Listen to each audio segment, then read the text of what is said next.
সবাইকে কাঁদিয়ে না ফেরার দেশে চলে গেল কোন গোপনে মন বেসেছে সিরিয়ালের নায়িকা অদিতি চ্যাটার্জি। বিস্তারিত জানতে ভিডিওটি দেখুন। এই বছর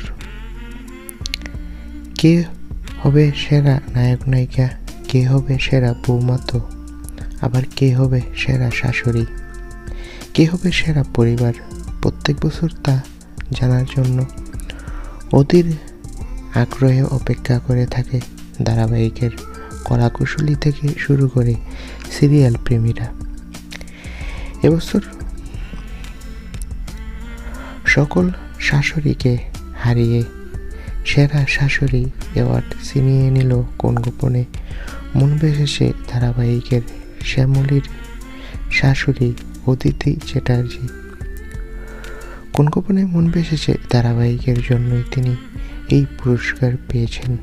তবে গত 2 দিন ধরে সোশ্যাল মিডিয়ায় একটা খবর ছড়িয়ে পড়ে অভিনেত্রী অদিতি চ্যাটার্জি নাকি বাস্তবে মারা গিয়েছে।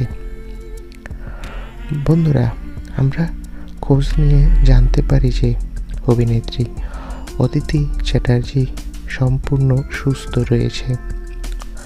তবে সামনে সিরিয়ালে তার চরিত্রটি মারা যাবে, এই জন্যই একটা কুচক্রী মহল অভিনেত্রীর নামে গুজব ছড়িয়ে দেয় তিনি নাকি বাস্তবে মারা গিয়েছে। বন্ধুরা, অদিতি চ্যাটার্জি বাস্তবে সুস্থ রয়েছে, সামনে তার চরিত্রটি মারা যাবে। সকলকে ধন্যবাদ।